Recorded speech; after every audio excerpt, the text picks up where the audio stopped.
নমস্কার, আমি সাধু বাবা। আশা করি আপনারা ভালো আছেন। মায়ের কৃপায় ভালো থাকুন। হ্যাঁ হ্যাঁ, আজকে দুটো সাধু কথা বলি, আমার নিজের কথা। হ্যাঁ হ্যাঁ,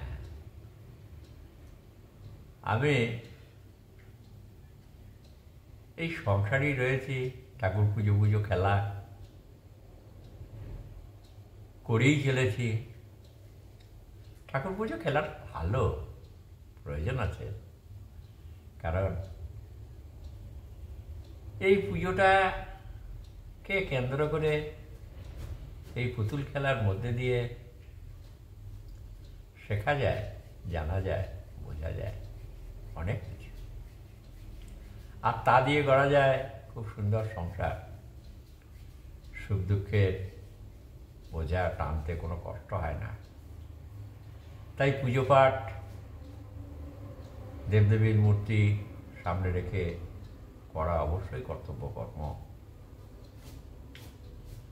আর এই কর্ম ঠিক ঠিক করতে পারলেই তো ধর্ম হয়, তাই না? ঠিক ঠিক কর্তব্য কর্ম করতে গেলে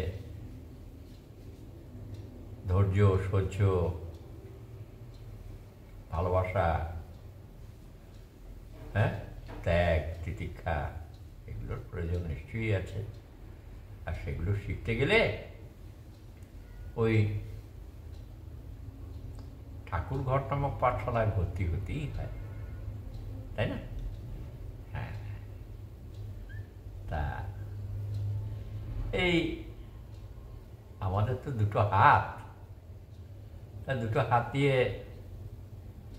একটা হাত দিয়ে দেব দেবী সাধুগুরু বৈষ্ণবের অর্ঘ্য প্রদান করা,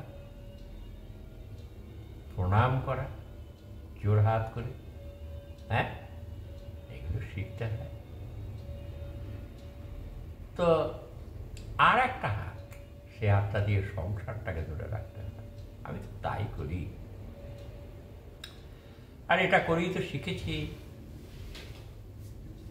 একদিকে সংসার, অপরদিকে আরাধ্য দেবদেবীর পূজা পাঠ, তাদের স্তব তুতি বন্দনা, তাদেরকে ভালোবাসা, আর ওখানটা থেকেই যা পেয়েছি ধৈর্য, সহ্য, ত্যাগ,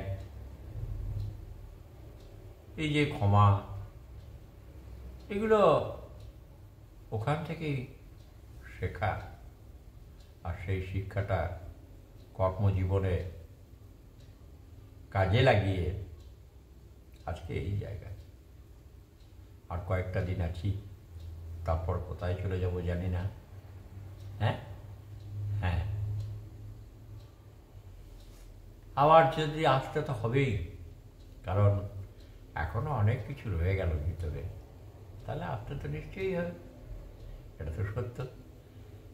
আর যদি কিছু না থাকতো তাহলে হয়তো আর আসতে হতো না, কিন্তু না, এখনো শেষ করে উঠতে পারিনি।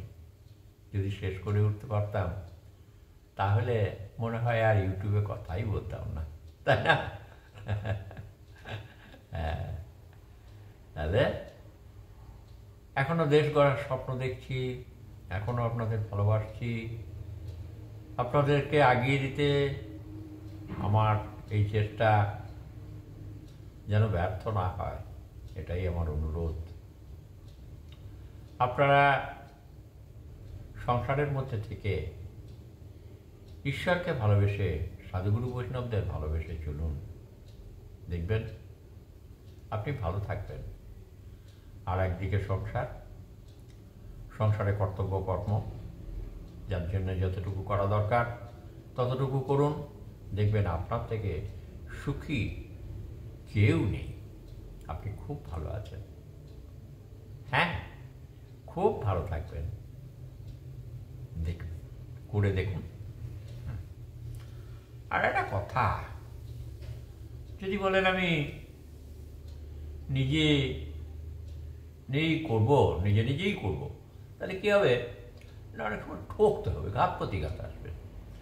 তাই তারপর যদি ঠকতে হয় তাহলে তো জীবনটা শেষ। তাহলে জীবনের তো একটা মূল্যবোধ আছে। তাহলে এই জীবনের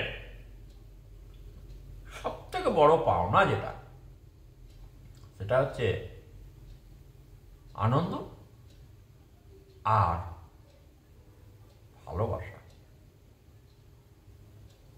পরিবেশ পরিজনদের ভালোবাসা চাই।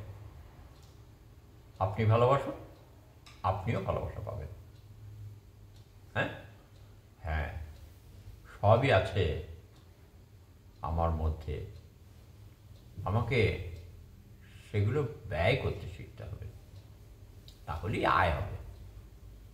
ভালোবাসাটা ব্যয় করুন, দেখবেন আপনি অনেক আয় করতে পারছেন। ভালোবাসা আয় তো হবেই, তাই না? হ্যাঁ, আর একটা কথা, এই যে মানুষের চাওয়া পাওয়া, চিৎকার চেঁচামেচি, কলরব, এটা তো সহ্য করতে হবে, দেখতে হবে। আর কেন, কিসের জন্য এই চিৎকার চেঁচামেচি, কলরব?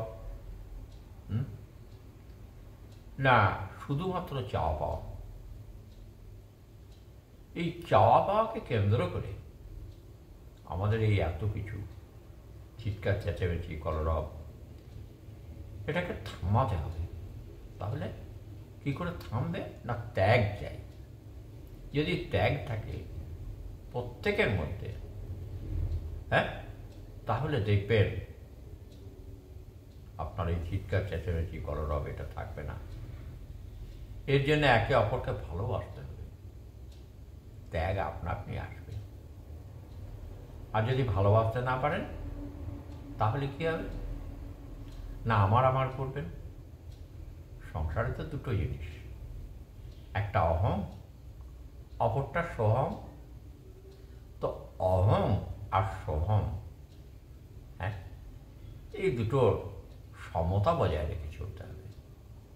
আর এই সমতা বজায় রেখে চলতে পারলেই আপনি সমাজ জীবনে খুব সুখে স্বাচ্ছন্দ্যে শান্তিতে ঘুমাতে পারবেন, বসবাস করতে পারবেন। আর যেগুলো খুঁজছেন সেগুলো দেখবেন সব পেয়ে গেছেন, একটু বাকি থাকবে না। হ্যাঁ,